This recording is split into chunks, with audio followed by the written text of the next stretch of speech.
Hello, everyone. Good morning, good afternoon, good evening. Welcome to the March version of PanIIT USA newsletter interview. My name is Arun Jain. I am the Vice President of PanIIT USA. PanIIT USA is an umbrella organization representing US alumni of most recognizable symbol of India's intellectual excellence, achievement, and leadership, the IIT education system. IIT alumni around the world have created sustainable value for organizations and communities with their thoughtful leadership, business acumen, and sense of social responsibility, which all are the principle of IIT education system. Today, I have a very special guest, Parvati Dev, with me for this newsletter interview. Welcome, Parvati. Pleasure to have you with us today. It's a pleasure. Parvati is the CEO of SimTabs. For those who don't know, SimTabs is a scenario-focused, game-based, and story-based learning company based out of California. Before that, Parvati was the president at Innovation in Learning INC, advisor at CTIS, director at Summit Stanford University. She has also served at many other executive positions before this. She is also on the board of director of IIT for IIT INC. It's a non-profit organization aimed to leverage IITians' talent and network toward influencing India's transformation. Parvati is an IIT Kharagpur graduate in electronics and she holds PhD from Stanford University. Once again, Parvati, welcome. Thank you. So I would like to start this conversation by asking you to take us through your journey from IIT Kharagpur to CEO of SimTabs, please. Okay, it's a long journey. Yeah. Uh, Started back in the 60s when I first joined IIT. As you can imagine, a girl doing high school, IIT was not in my vision at all at that time. It was just by chance that I saw an ad in a newspaper, asked a few friends, what is this thing? I was thinking of which university to join. Delhi University was the original thought, and just tried it. Sent the application in. Got invited to sit for the exam. And again, I was studying for my other exams and so on. So I studied for the IIT. Just did some of those books. Uh, did not expect anything. Got invited, went for the interview. The professors were very funny.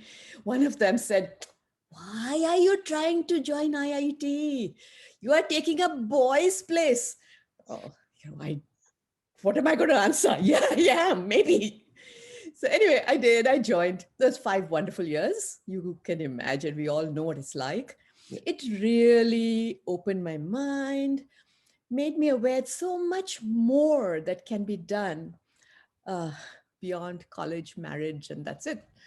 Uh, and you could say I never looked back after that. It was from there I came to the US, came to Stanford University for higher education, did my master's, did my PhD. Um, One of the things I have to say throughout is that it is surprising how often random opportunity directs your life. And that's not true for everybody, but for quite a few people, I think. And for me, definitely that's the case. I happened to be sitting at a table with a professor who talked about his research, and his research was about how machines, computers, can do things that honeybees can do, that frogs can do. Thinking, what is this? What is the guy talking about? But he started talking about, well, when the frog catches a fly, he is targeting. It is a control system. That was a fascinating thing. That was the first time I realized that, hey, the human body is an engineering system as well. And from that, I really moved into um, more of how does mathematics, simulation, engineering impact our way of looking at biology. How can biology help computation? And really, I've done that through the years. I did my PhD on modeling the brain, studied some neural networks before neural networks were popular, and did research in how the eye works, how 3D is perceived. From that, I got into 3D.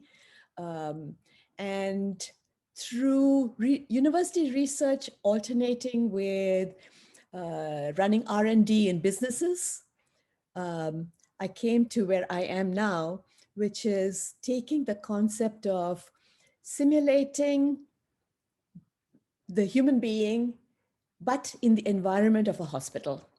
Mhm. So we simulate the hospital, we simulate the equipment, and we simulate a patient who is dying, and the blood pressure is dropping, the person is bleeding, you have to do things. And how can a learner take care of that patient? How can the learner team with other people so that the whole team works together and learn how to do this, practice how to do this, and even be examined in that virtual world on whether they have the capability to look after the patient? So that's where I'm now. I run a company which develops this software, and our software is used throughout the medical world. So I'm very happy with what I'm doing. That's where I am at SimTabs.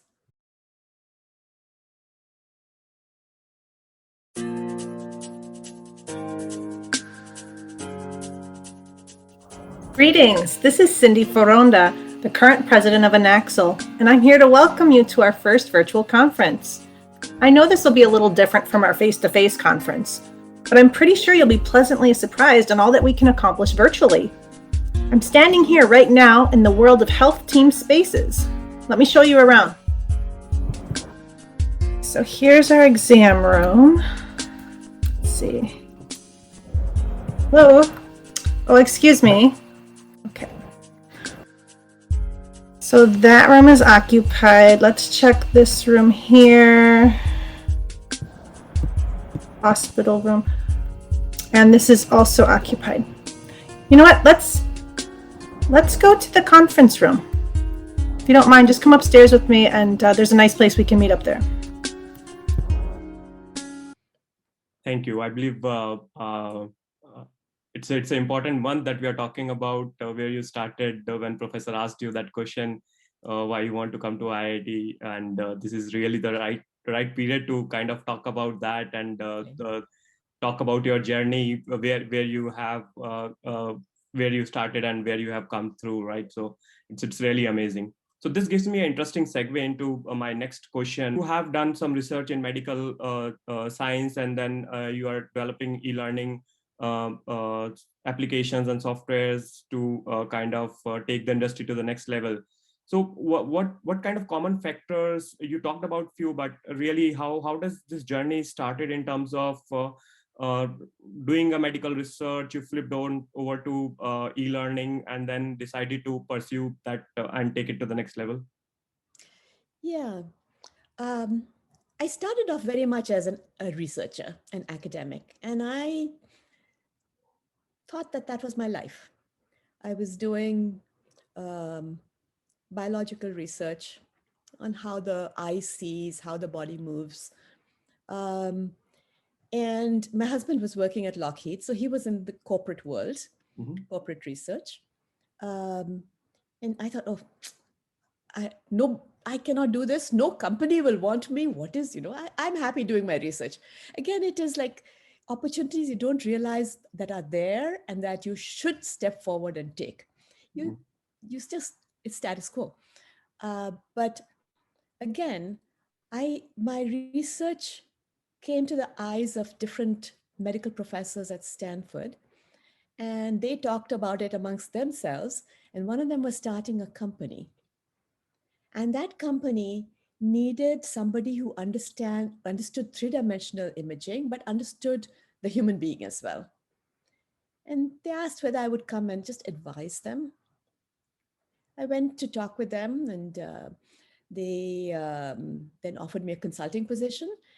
And within 2 months, I found that what I knew in terms of the technology of visualization, which I was just doing my research with, actually was of real use to get this company going. And what the company was trying to do was to work with CAT scans, which were fairly new at that time.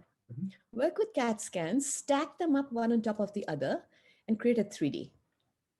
And this would be a 3D of a person who has a facial fracture or a tumor. And it's very difficult plastic surgery. It's cancer surgery plus plastic surgery to take those things out, fix them, move the bones, and replace bones if necessary. For that, uh, if they had a three-dimensional view, they could see what bones are broken, what to move, and what bones to remove if they are cancerous. So that's what I took my programming knowledge, my 3D knowledge, my knowledge of what technology was out there, which was very primitive in those days, hired some people. By the way, that's a big surprise because in research, you just do everything yourself or with other students. And companies say, oh, you need somebody, a programmer, go get them. And they would get them for me, or equipment. This was so I learned a lot about what's possible in this world if you just step out and try for it. But from all of that, I came to the realization that 3D visualization, surgery, radiological planning are all one area of work, but three dimensions is actually a huge communication capability. I found young physicians who, once they looked at the 3D of a fracture, all of a sudden saw it in a different way. It was what I would call communication. Mhm. And that's when I discovered that these technologies are also good teaching technologies. They're not just for surgical planning or radiological examination. And then I went back to Stanford and offered to start a lab just on learning, e-learning. So there was a new thing there. We started this lab. It was in the early 90s. And in those days, you may not remember, but, or maybe you do, that hypermedia was just coming in. Mhm. Interactive hypermedia was just starting in the 90s. And I found literally a whole bunch of Stanford students who got so excited by this opportunity. They would all come and work in the lab. Just take time, come and work. And they are so creative that when you get these students with their ideas sparking and you set them up with their computers and talking with each other, and with some professors to suggest difficulties and problems they're having, we were producing interactive media that had never been seen before. So the students organized an open house. We had all these people come. And pretty soon, we became from locally well-known to nationally well-known to internationally well-known. So that was my path into e-learning. I did that for many years at Stanford. And always universities are fun. But this time it wasn't just academics, though we did do that. This time they were creating things that were being used by people. So product within a university. Again, that's a very odd mix to have in a university. We did that. We proved that e-learning is worthwhile. It became common. I got grants to explore that. So I got invited to go to India and talk at many places Mhm. about two things: e-learning in medicine and the value of a high performance network. So these people wanted to really push networking in India and to get the government to get behind high bandwidth across all of India.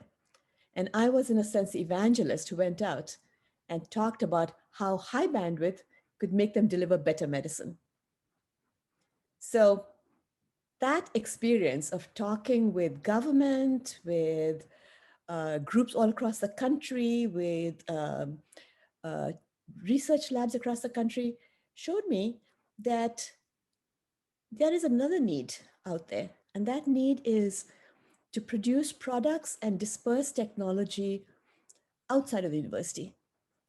So that's when, after doing that for a while, I stepped out and started my first company, Innovation in Learning, and started my first products, which was a 3D virtual world that represented the hospital with the learners coming in as physicians, nurses, patients, and talking with each other, being able to give medicine, give blood, um, give anesthesia, um, and observe the patient change.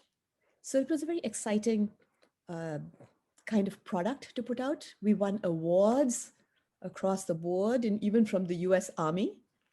Um, and the that did very well, but I was a lousy, I have to say, I was a lousy marketer. Didn't understand really how to do business. So that particular business, we won all these awards, but I finally shut the business. And I started a new one, this time with a partner who's more of a business person. And we're doing similar things, but that is SimTabs. And we now have some products that are out there and doing very well. And perhaps the best known one is for anesthesiology accreditation.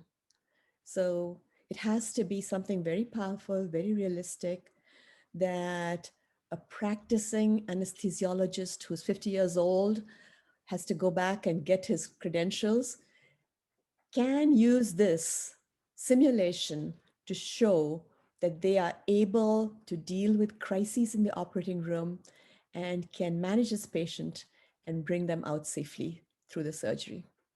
So Wow. that is where we are now. Interesting. So I can clearly see that you have broken a lot of barriers, and then the key message that I get is get out and try things, and you have been really following it, and nothing has stopped you so far. Good to see that. So that brings me to my next point on the conversation, where COVID has definitely exponentially grown this culture of e-learning at every age, in every community, in every region. So how do you think are not just from the medical science point of view, but how can e-learning, or how is e-learning revolutionizing the overall learning mechanism, the traditional learning that we have always followed? Yeah, you are right. E-learning is now everywhere. It is the only thing you can do now. So the good part of it is that the acceptance has rocketed up. Yeah.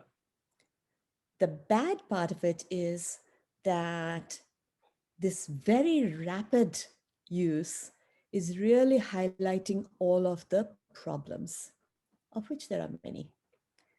Um, Part of it has to do with the technology. If you don't have access, if you don't have internet, etc., the whole divide, and even regular people find that their internet is not working in the house.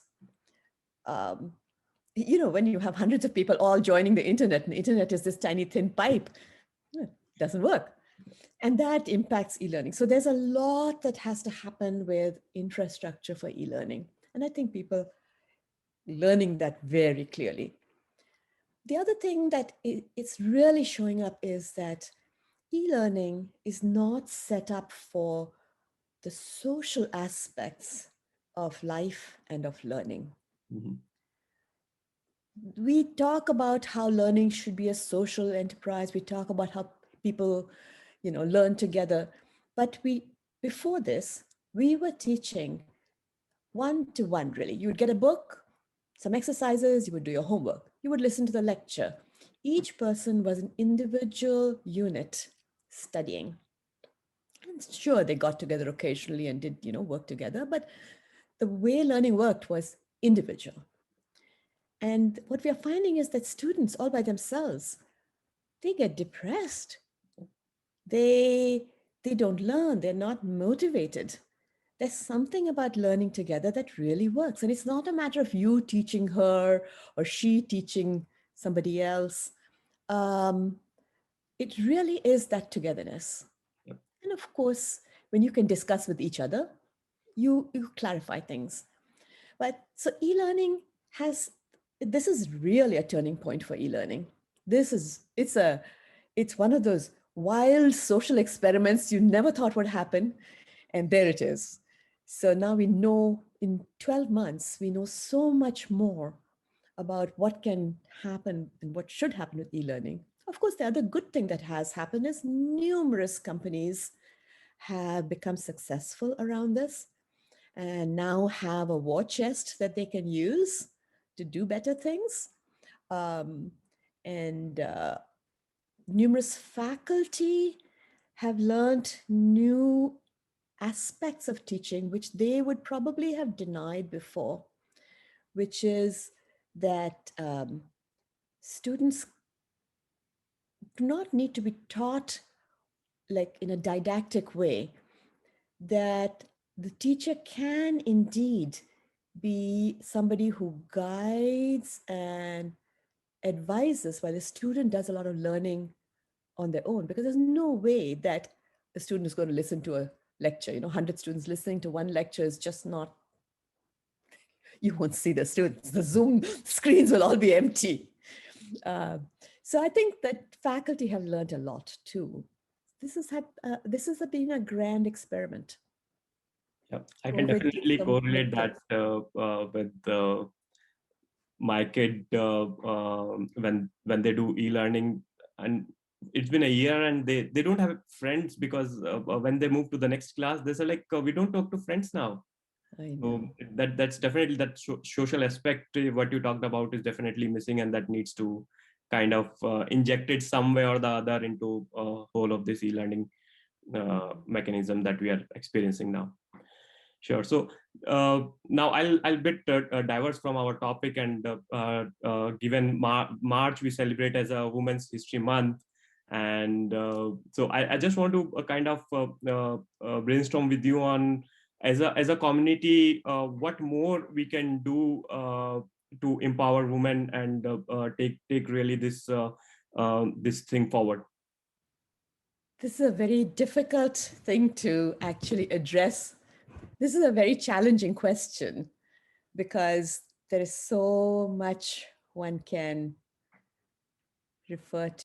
I think when you think about what can we do to assist this forward, one may want to turn around and think, how can we help men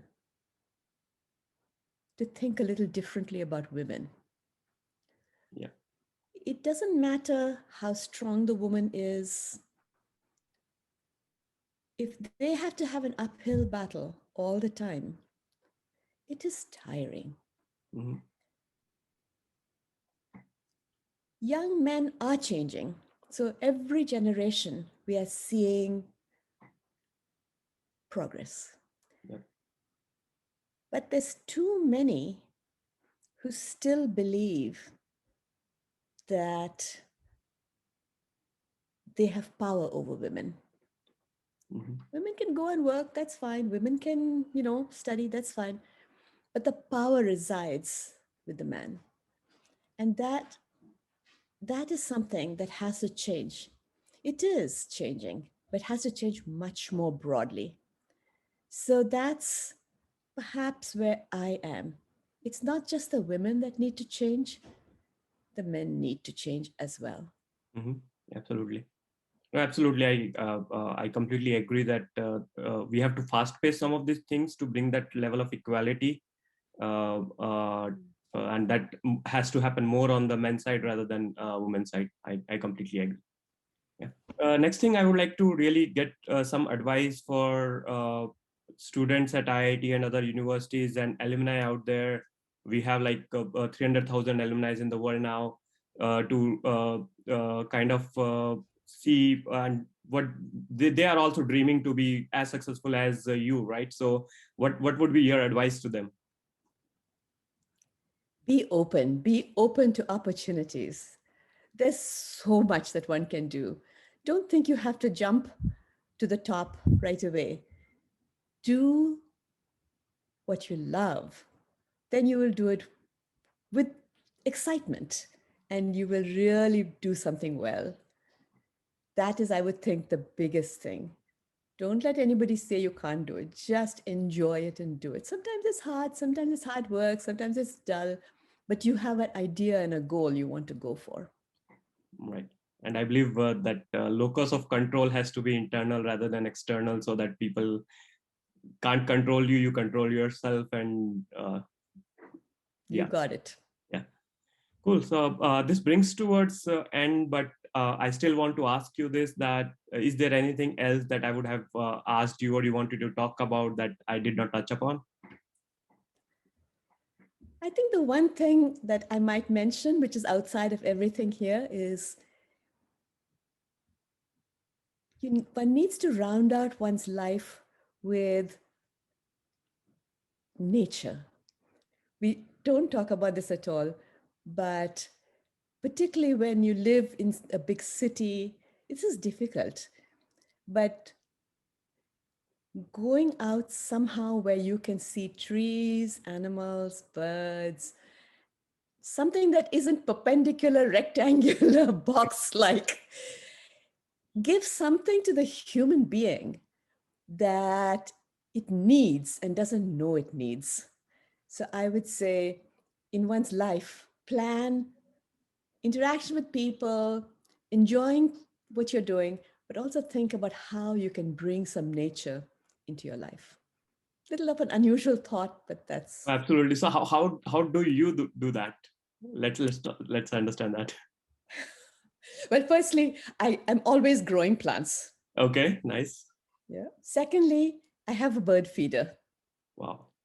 So I have birds coming all the time, just so many different birds. And when I can, I also either keep a pet or have somebody's pet stay at our house. So a little animal running around.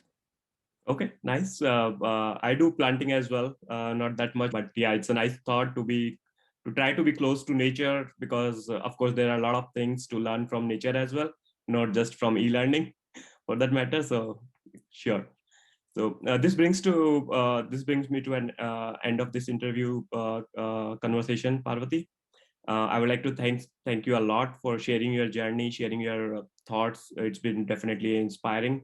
I'm sure our alumni community and the student community will find it helpful and really enjoy it. Thank you very much for this discussion. I enjoyed it very much and looking forward to any further interaction with PanIIT. Sure. Thank you. Thank you. Bye.